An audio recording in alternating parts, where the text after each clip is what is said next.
Good morning or afternoon, class. A couple things I'm going to need you to do is try to open up a second window. In the second window, open up the PowerPoint for DNA RNA unit. What you do is you go into the Google Classroom with the second window, and at the top there will be um, a link that says classwork. Once you click on that, on the left there should be a list of different units, and they are in order 1 through 10. Number 6 is DNA RNA. Click on that, and then just scroll through those files until you get to the last one, which is the notes for the unit. I already have my copy up on my laptop, and I'm going to scroll through this and explain a few things. My goal for today is to get you up through DNA replication on this video, and then I'm going to post another video for transcription translation, which is a different process. But first, let's work our way to DNA replication, and then I'll explain what that's for, and then that'll be the end of the video once we cover that. So I'm actually on slide number 3 that has vocabulary listed at the top of it, and it's got some terms. So these are some terms that you need to know for this unit. Gene. A gene is a section of DNA that codes for making something or instructions for something. A gene could say how to make an enzyme. It could be how to make a pump or a channel. It could be for timekeeping for the cell, to tell the cell when it is time to do certain other genes. So there may be a gene that says do these 5 other genes at the same time, and it instructs them to work together at making a bigger product altogether. DNA, deoxyribonucleic acid, that is stored inside of our nucleus, and all organisms have DNA in them. Not all organisms store them in a nucleus, but we do because we're eukaryotes. DNA replication makes more DNA, and that happens in cell cycle, specifically in S, synthesis of cell cycle. RNA is a quick copy of the DNA, kind of like a photocopy. It's just a section of the DNA, a gene. Next one is gene expression. That's when the DNA is read, one gene at a time to be used. Then there's transcription translation, which we'll get to. Transcription takes DNA and makes it into RNA. Translation takes that RNA and makes a protein out of it. Codons is how it reads it. And then a chromosome, they are underlined. A chromosome is a package of DNA. So in us, in our cells, we have 23 pairs of chromosomes, or 23 packages. And I'll come back to that. So the next slide is number 4. And kind of already covered this a little bit, the differences between DNA and RNA. So the names are on slide 4. And then we go to the parts of the DNA RNA molecule, which are made up of nucleotides. Think of it like a piece of music. You sit down at the piano and you start playing the music. If you were just to hit one key, that's not really music. But if you hit many of them together, one after another, then you have a piece of music. A nucleotide is just one little bit, one piece of information, that once you add them up together, then you have a full set of instructions. Some people compare nucleotides to a letter. You put letters together and you make words. Words together make sentences. Sentences together make paragraphs. Then you have a full idea. So, there, for our nucleotides, are 3 different parts. The first one on the slides is the nitrogenous base, and there's 5 different ones: cytosine, guanine, adenine, thymine, and then in RNA, there's a special one called uracil, which we'll get into those. The other 2 parts of the nucleotide molecule is a sugar. The sugar is ribose, but DNA doesn't use a normal type of ribose. It uses a form of ribose that's missing one oxygen, so it's been deoxygenated, or we call it deoxyribose, hence D in DNA. Then there's the phosphate group. It's the same thing as an ATP, adenosine triphosphate. It's a phosphate group, but not for energy, but to bond and to hold things. I also have a drawing on that slide of the nucleotide, has the phosphate in the top left, the pentose sugar. Pinto means 5. And in our ribose, there's 5 carbons. You may remember glucose has 6, but ribose is a different sugar and it only has 5. And then there's our nitrogenous base, which of course its name tells us that it has nitrogen in it, and it is a base, not an acid. The next slide, which is number 7, there's some things in red that is super important. For our DNA molecule, there is some rules, and the rules need to be learned to understand how transcription translation works. So the rules are guanine and cytosine always bond together unless there's a mutation. But normally speaking, guanine has 3 spots for a hydrogen bond. Cytosine has 3 spots. And one is positive and one's negative, and they match up and stick. Then thymine and adenine bond with 2. One's positive and one's negative, and they will attach to one another. Now, these bonds are very weak, which is good because our DNA molecule is much like a book. You got to be able to easily open it up and get the information out of it, and then close it back together to protect that information. And if our DNA was held together with very strong bonds, like covalent kinds, then it would take a lot more energy to get it open and get that information out and then put it back together. We don't want that. That would be too much energy for the cell. So instead what we want is a bond there that is strong enough to hold it together, but not too strong that requires the cell too much energy. I'm going to go to the next slide, which has RNA on it. This is slide number 8. RNA is only a single chain. Those nitrogenous bases are exposed along the side where they can stick and bond to things. And that's super important for translation, which we'll get to much later in another video. Slide number 9 is a helpful chart for the differences between DNA and RNA. Then there's a picture of some origami that we can't do together. And then we go into chromosomes on slide number 11. So a chromosome is a package of DNA. Chromosomes, I like to compare to a shopping bag. You go to the store and you can get 10 different items. You could put all those items into one bag and leave the store with all of them in one shopping bag. Or you could leave with 2 shopping bags, 5 items each. You could leave with 10 bags, 1 item each. You could rearrange it in many different forms. A chromosome is nothing more than a package. It doesn't really dictate what's inside of it. Some chromosomes are extremely long and have a lot of information in them, and some of them are very short and don't have a whole lot of information in them. For example, males, we have what's called the Y chromosome, one of our sex chromosomes. And it's very short and only has about 24 genes on it. Comparably to, let's say, our first pair of chromosomes, number 1, that has a few thousand genes on it. A couple dozen, a few thousand, differences in what's in the package. A chromosome is nothing more than a package. You'll also note on the picture on the right, the colorful X chromosomes. Those X chromosomes only show up when we're doing mitosis. Prophase is when they appear. Metaphase is when they move to the center of the cell. Anaphase is when they're torn apart, and then telophase, they unwind. So most of the time, your DNA does not look like that. But when it does, we can see it underneath the microscope because it's wound up, densely packed around that word there in red, histones. It's a protein that the coils of DNA wrap around to form a package.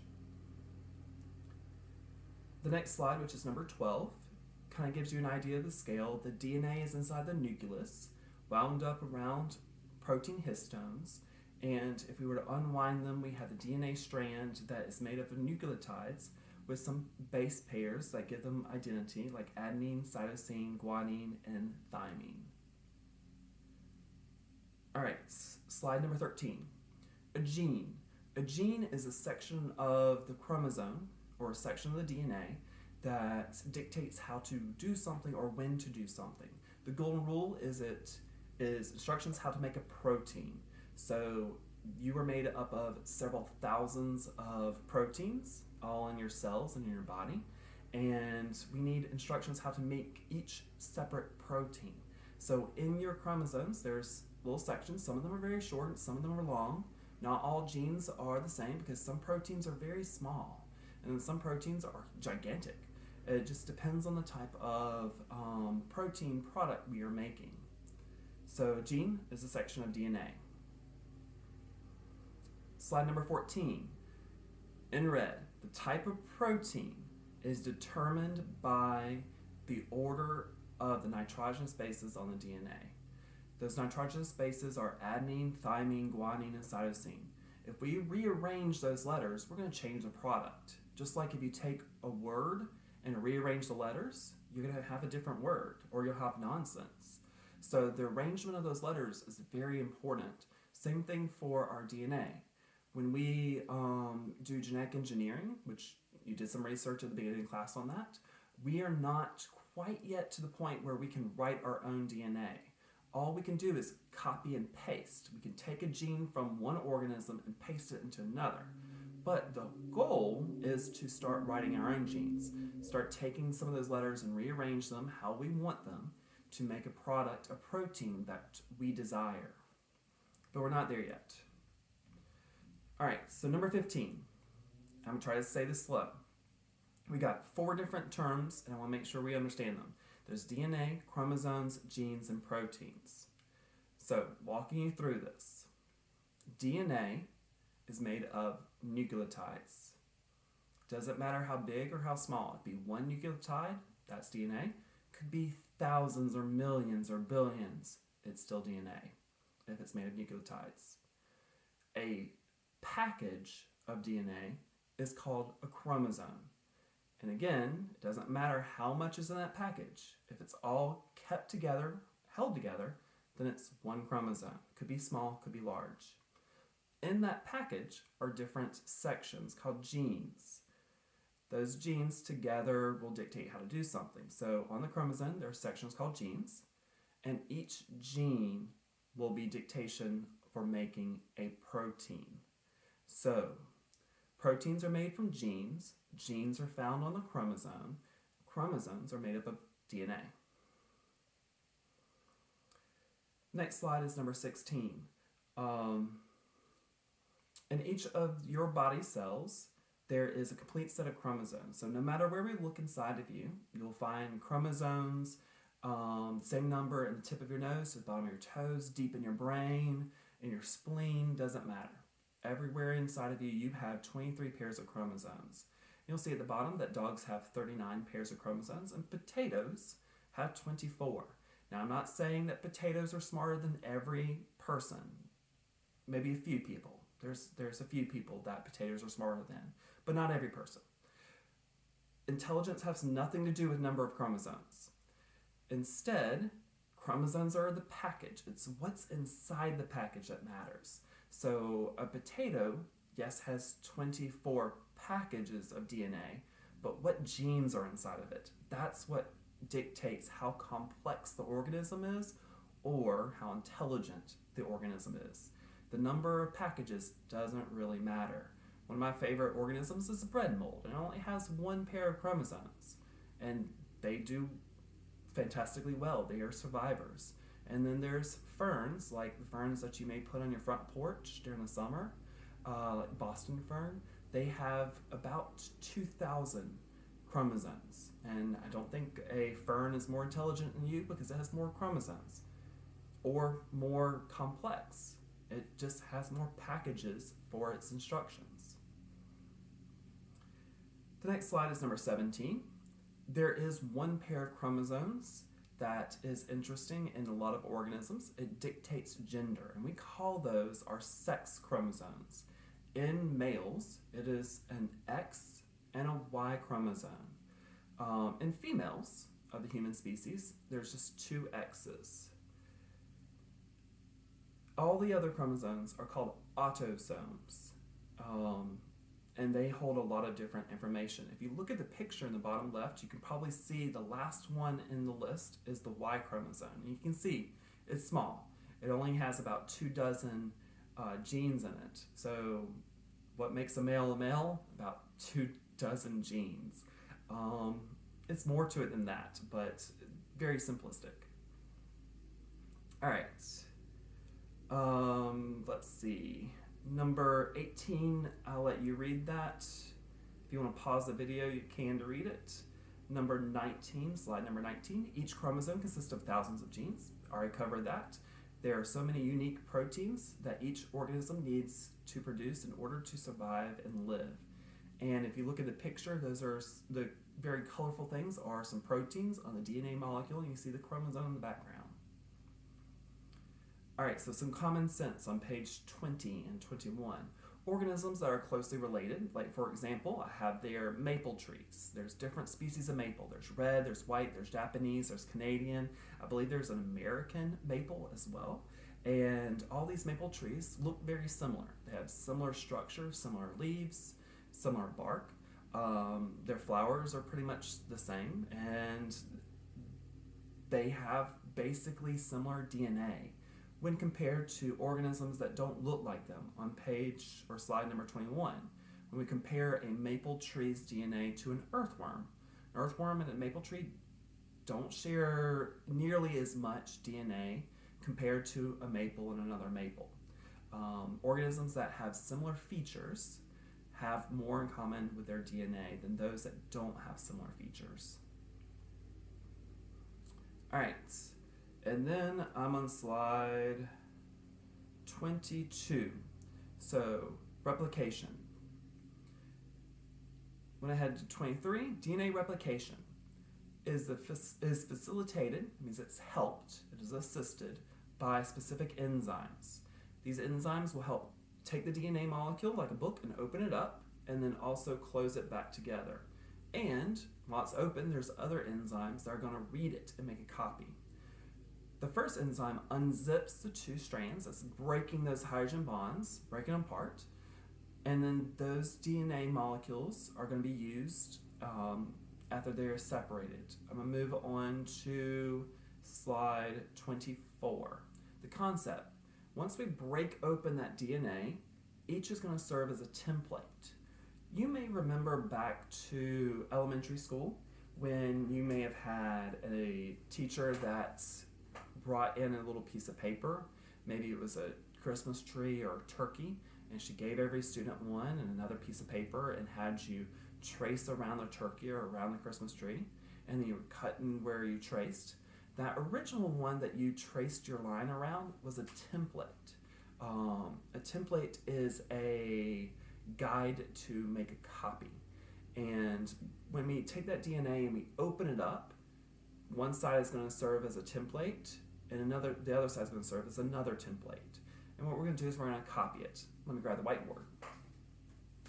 So, sorry for the glare. DNA replication.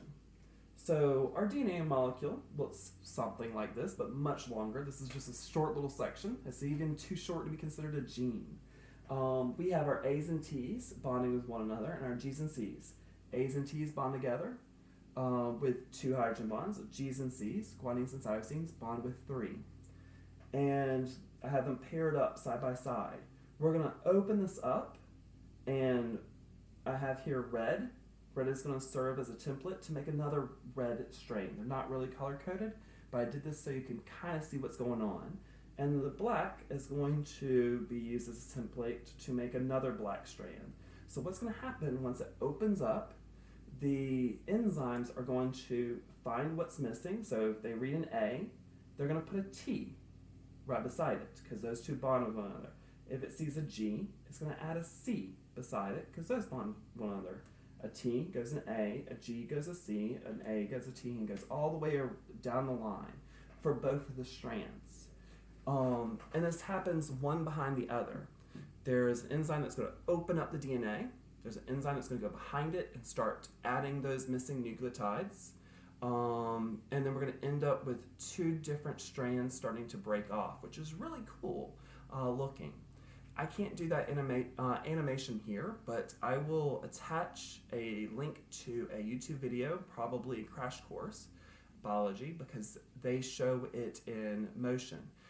These enzymes, by the way, enzymes have names. And I don't want to bog you down in learning all these names. Don't worry about it. The video is probably going to give you the names of all the enzymes and go into gory detail exactly how they do it. But just understand the general concept. Whenever it starts going into enzymes, just know it's an enzyme. It probably ends in ase. Like, for example, helicase. Helicase helps break down the DNA molecule into two separate strands. It breaks the helix. Helicase. And then there's probably transcriptase mentioned as well. Don't worry, just an enzyme. I'll post another video shortly on transcription translation. But first, let's master this, DNA replication.